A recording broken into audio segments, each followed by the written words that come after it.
नमस्कार, आप देख रहे हैं न्यूज 18 प्राइम और मैं हूं आपके साथ जयकृति योगी। बुलेटिन में सबसे पहले हम बात करेंगे कोरोना को लेकर देश भर से आते डराने वाले आंकड़ों की। पिछले 24 घंटे में देश ने कोरोना की सबसे डरावनी तस्वीर देखी है। तो लॉकडाउन 3 में छूट के बाद जो छूट मिली है उसने कोरोना के खतरे को और बढ़ने के संकेत दे दिए हैं। इस खतरे के कारण देश भर में नए कोरोना सेंटर बनने की आहट महसूस की जा रही है। फिर आपको बताएंगे कि देश ने नम आंखों से कैसे शहीद कर्नल आशुतोष शर्मा को अंतिम विदाई दी।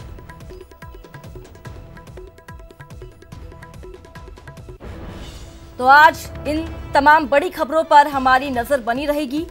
कोरोना को लेकर देश भर से आते डरावने आंकड़ों के बारे में आपको बताएंगे। लॉकडाउन 3 में जो छूट मिली है उसकी किस तरीके से धज्जियां उड़ रही है उस पर भी नजरें बनी रहेंगी। और चलिए अब नजर डाल लेते हैं प्राइम 25 पर। देश भर में अब तक 46,433 कंफर्म कोरोना केस की पुष्टि हो चुकी है। इसमें 1568 लोग अपनी जान गंवा चुके हैं। राहत की बात है कि रिकवरी रेट 27% के ऊपर पहुंच गया है। अब तक 12,727 लोग स्वस्थ हुए। मुंबई में बीते 24 घंटे में 510 नए केस सामने आए, जबकि 18 की कोरोना से मौत हो चुकी है। तो महाराष्ट्र में संक्रमितों का आंकड़ा 14,500 के पार जा चुका है और 583 लोगों की मौत हुई। बीते 24 घंटे में दिल्ली में कोरोना के 349 नए मामले सामने आए। कुल मरीजों की संख्या बढ़कर 4,898 तक जा पहुंची है। 64 लोग कोरोना से जिंदगी की जंग हार चुके हैं। गुजरात में भी कोरोना केस की तेज रफ्तार देखने को मिल रही है। अब तक कुल केस 5800 के पार पहुंच चुके हैं। गुजरात में अब तक 319 लोगों की मौत हुई। अहमदाबाद कोरोना से सबसे ज्यादा प्रभावित है।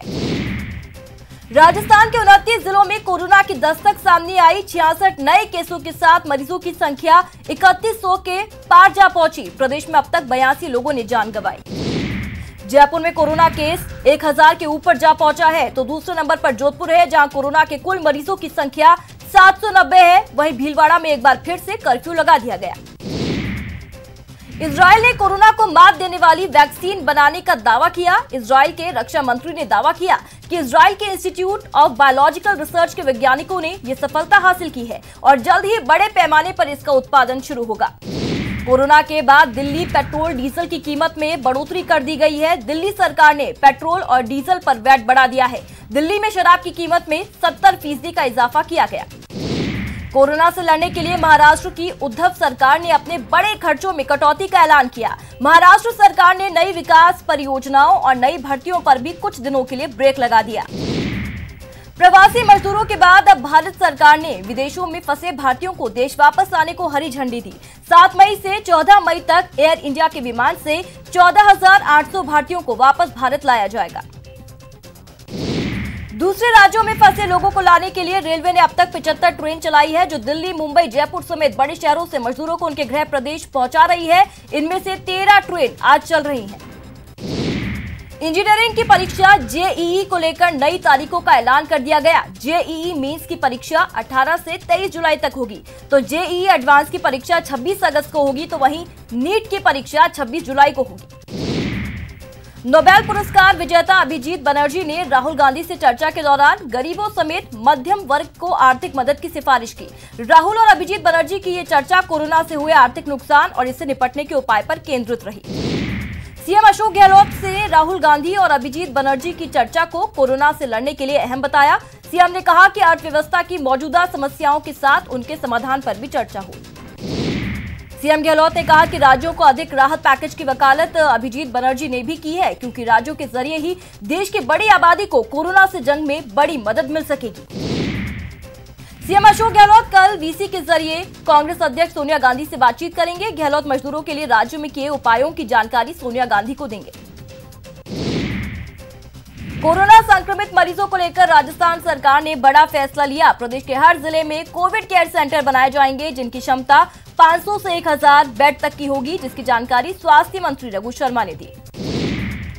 दिल्ली में लॉकडाउन के दौरान अनोखी तस्वीर सामने आई। यहाँ एक इलाके में लोग खाने और दारू के लिए अलग अलग लाइनों में दिखाई दिए।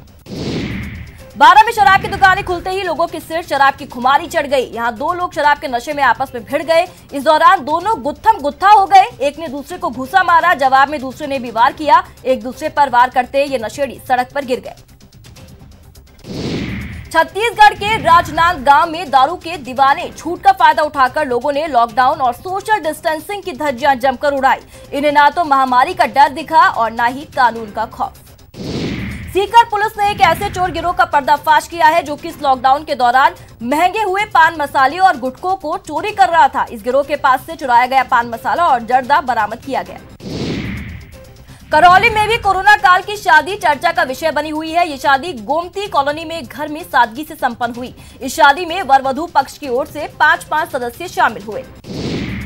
बूंदी में लॉकडाउन के बीच मगर गश्ती ने हड़कंप मचा दिया। नौताड़ा गांव में देर रात एक मगरमच्छ घुस आया जिससे लोग सहमे दिखाई दिए।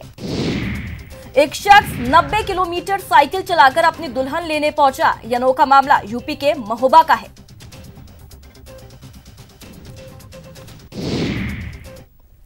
तो चलिए आगे बढ़ते हैं। जयपुर में पानी की टंकी पर एक युवक का हाई वोल्टेज ड्रामा देखने को मिला। तस्वीरें आप देख सकते हैं।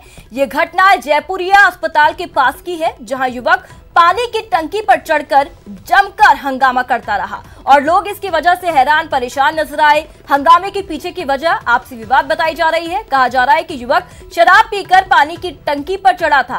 हालांकि राहत की बात यह है कि पुलिस की समझाइश के बाद उसे नीचे उतार लिया गया। तस्वीरों में भी आप साफ तौर पर देख सकते हैं, पानी की टंकी से कई लोग उसे उतारने में जुटे हैं। शराबी युवक को नीचे उतर जाने के बाद ही लोगों ने राहत की सांस ली।